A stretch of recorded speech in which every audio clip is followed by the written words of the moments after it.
If you're all hyped up to catch the FIFA World Cup matches live at the stadium, here's a heads up: your plan of bringing in your top-notch snacks, raising a toast with your favorite drink, or showing up in your snazzy bikini is about to hit a roadblock. FIFA's got this list of big no's, and it's a pretty long one. They're pretty strict about what you can't bring along, and even some things you can't do. So let's take a deep dive into what's off-limits in terms of accessories and actions in the football rulebook at the stadium. Number 1. Selfie Sticks. Selfie sticks have turned into quite a nuisance for many football clubs in recent years. You've got fans using them right in the middle of matches, and they end up blocking the view of other fans.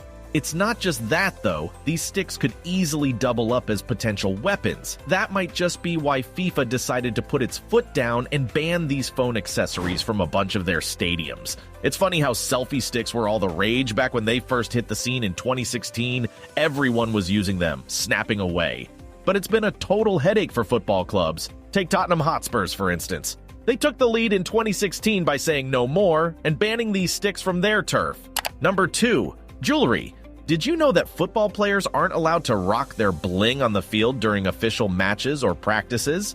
It might sound like a bummer for those style-conscious athletes, but safety is the main concern here. Back in 2007, FIFA, the international soccer governing body, decided to put a stop to players wearing jewelry, and this rule has been embraced by many soccer associations worldwide. Well, it turns out that those rings, necklaces, and bracelets can be pretty risky for players. Imagine earrings getting tangled up in jerseys or gear. Even necklaces and bracelets can become a major snag hazard, and similar to those cozy snoods players wear, they can lead to accidents like choking or worse, serious injuries like cuts and fractures. But here's a twist. Some players might think they're clever by using jewelry to cheat during a game. They could try sneaky tactics like wearing earrings with hidden communication gadgets to talk to their teammates on the down low. However, not even these rule-bending attempts can stop the most determined cheaters in the game. So, in the name of fair play and keeping everyone safe and sound, most football leagues and organizations have put their foot down on jewelry wearing during matches and practices. It's all about making sure the game is played on an even field and nobody ends up with unnecessary bling-related bruises. Number 3. Symbols. It's quite fascinating that there are actually certain symbols that security officers at the World Cup stadiums will be on the lookout for. These symbols are considered banned, and if they spot fans displaying them, they'll be asked to leave. Some of these symbols include the Celtic Cross, the numbers 18 and 88, the swastika, the skull of the SS Panzer Division, and even the military flag of the Third Reich. It's really a range of white supremacist symbols they're keeping an eye out for. Here's an interesting tidbit from The Sun. Russia has gone a step further and banned symbols related to the number 14.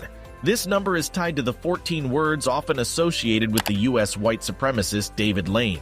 Number 4. Animals. FIFA World Cup stadiums are super strict when it comes to animals. They're like a no-go zone for all creatures, furry or feathery.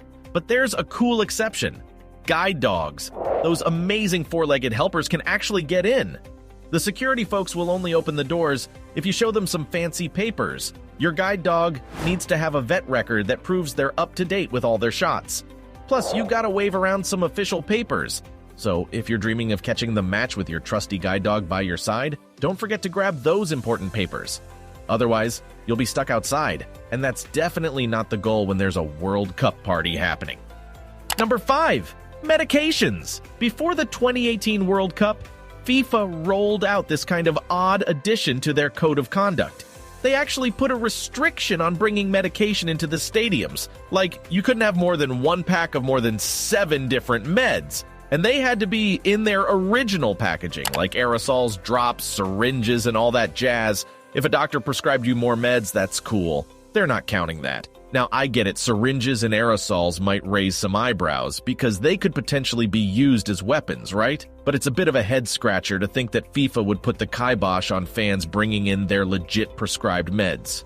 Number 6. Helmets and masks.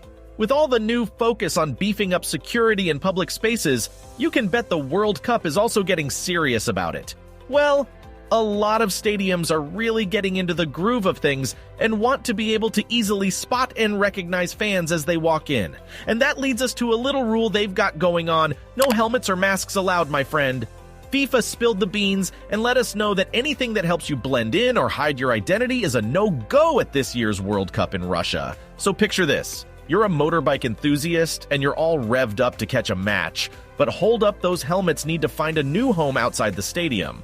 Yep, you heard it right. No disguises or sneaky stuff allowed. Number 7.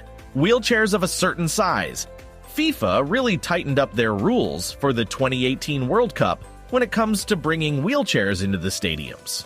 They've laid it out in their official codes of conduct, stating that if you're using an electric wheelchair, it can't be wider than 700mm and longer than 1,300mm, and the turning radius shouldn't go beyond 900mm. Also, they've set a speed limit of 6 km/h for powered wheelchairs. So if you're a disabled fan wanting to attend the games, you had to make sure your wheelchair met these specs, or they wouldn't let you in. Number 8. Cameras. A few years back, during the 2014 World Cup hosted by Brazil, FIFA surprised numerous fans by prohibiting the use of tablets and cameras within all the stadiums in the host city. The rationale behind this decision appeared to align with the grounds for the ban on selfie sticks. While recording devices have historically been forbidden in football stadiums, several clubs have exhibited leniency towards mobile phones. Undoubtedly, individuals prefer to have their phones on hand at all times. However, tablets and cameras are regarded differently.